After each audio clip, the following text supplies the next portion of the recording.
So here's another one that I got this week.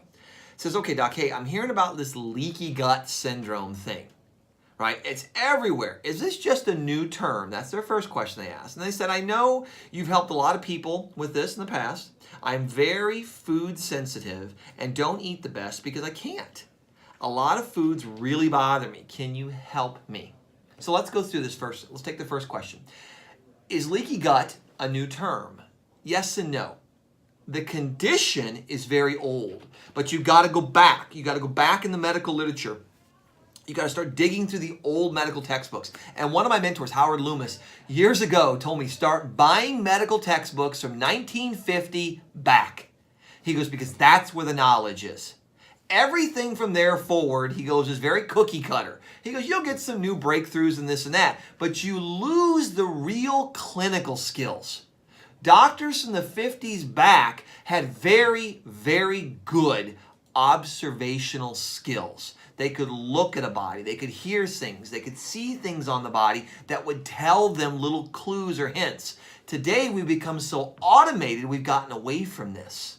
We don't use those skills as much. Well, in surgeries and things, that's fine. You can have all this newer technology. The problem is this older work where we did lots of observation, we did this for thousands of years, and it tells you something. So it's critical to do that. So when we're looking at leaky gut, the old term for leaky gut was something called indicanuria. Now that sounds all crazy, right? Indican, what is that? Indican is a collection of chemicals, usually 38 of them, that are produced in your bowel, in your colon, in your intestines, and they're poisonous to you. They're produced from you not breaking your food down and it rotting, fermenting, putrefying, and from the different microbes, the bacteria, the fungus, the yeast that are in our gut. They're eating that undigested food. They release those chemicals into your gut. Now, because they're down there and they're releasing a poison into you, sometimes they bloat the body a little bit. You ever eat food and get a food baby a half hour later? You look like you're 6 months pregnant, right? All of a sudden you're like, whoa, there's my food baby. And all of a sudden you're like, how'd that happen? That's bloating and distension, right? It's gas, it's putrefaction, it's fermentation. That opens the lining of the intestinal tract. It stretches it like stretching a screen. Well, when you stretch a screen that's designed to keep horseflies out, you sometimes stretch it a little too far, and now stuff can get into the cracks. And that's called indican. It sneaks inside the body. Now, once it's inside the body looks at that and goes, man, you're not supposed to be here. Call the police. Get these guys out of here. So here comes your white blood cells. Now, your immune system will get into the vault, and they'll usually keep this in check.